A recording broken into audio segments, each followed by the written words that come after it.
We travel through Sudan, the largest country in Africa, to learn about a world that was already old before our world had even begun. The lands to the south of Egypt, generally called Nubia, had 5 important golden ages.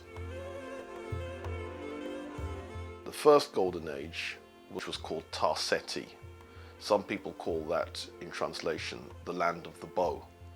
This civilization was older than First Dynasty Egypt by about 200 years. They also domesticated animals here first and before Egypt, so pastoralism was very important. Depending on how far back, if you say 9,000 years ago, then you can say yes. Sudan was often ahead of Egypt in terms of developing technology because it had perhaps a smaller population. So when you hear recent discussions on who were the black pharaohs, referring in particular to the Nubian pharaohs or the Cushitic pharaohs, those pharaohs they often call black pharaohs in a way to try and distinguish them from the others, but they can't be, because as we said, all the early dynastic and intermediate pharaohs were black. The religion of the Kushites is quite interesting. Clearly they share the same religious beliefs as with the Egyptians. One of the important deities was Amen.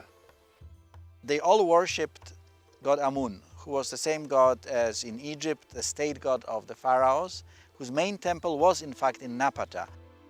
With some additions, so to speak, some local gods were worshipped, like god Apedemak, a lion god.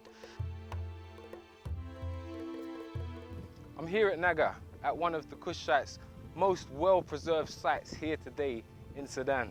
Temples were really important, both in Kemet and in Kush. When you begin to look at the development of temples, the temples that we find in Nubia, the temples that we find in Egypt, the temples were universities. What I also find very interesting and very attractive about the Kushite civilization was that, unlike in Egypt, where it was only the educated classes and the priesthood and so on who could read and write, in Kush they achieved a high level of literacy. That meant that humble people could actually read and write and were encouraged to do so. And the fact that the temples not only acted as places of worship but places of learning also.